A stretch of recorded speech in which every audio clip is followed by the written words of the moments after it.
நான் இந்த புத்தகத்தை எழுதுறது வந்து யாரோட கருத்துக்கும் எதிர்கருத்தாகவோ, அந்த கருத்து தப்புன்னு சொல்றதுக்காகவோ இல்ல. நான் இந்த புத்தகத்தை எழுதுனது, இந்த விஷயத்த சொல்றது வந்து காரணமும் இல்லாம நான் இத சொல்லிட்டு வரேன். ஏன்னா, ஒரு விஷயம் காரணம் இல்லாம சொல்லிட்டு வரேன். எந்த காரணமும் எனக்கு தேவையில்ல. இந்த விஷயத்த சொல்வதற்கு. ஏன்னா, எல்லாரும் சமமான மனிதர்கள். அன்பு வந்து மிகப்பெரிய மாற்றத்தை நிகழ்த்திக் கொண்டே வருகிறது. யாருக்கும் யாரோட உதவியும் தேவையில்ல. யாரும் யாருக்கும் ஹெல்ப் பண்ண வேண்டிய அவசியம் இல்ல. அதே நேரத்துல நாம அன்பின் வழியாக, கருணையின் வழியாக இருக்கும்பொழுது, நமக்கு மிகப்பெரிய உதவிகள் கிடைக்கிறதுன்றது உண்மை.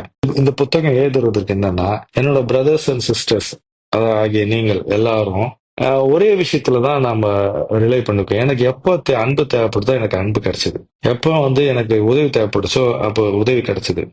That is always within me. This too can be known with fully expanded awareness. எல்லாமே புரிந்து கொள்ளத்தக்கது, புரிந்து கொள்ள முடியும். எல்லாவற்றையும் நான் புரிந்து கொள்ள முடியும் எப்போ ஸ்பேஸ் கான்சியஸ்னஸ்ல இருக்கும்பொழுது.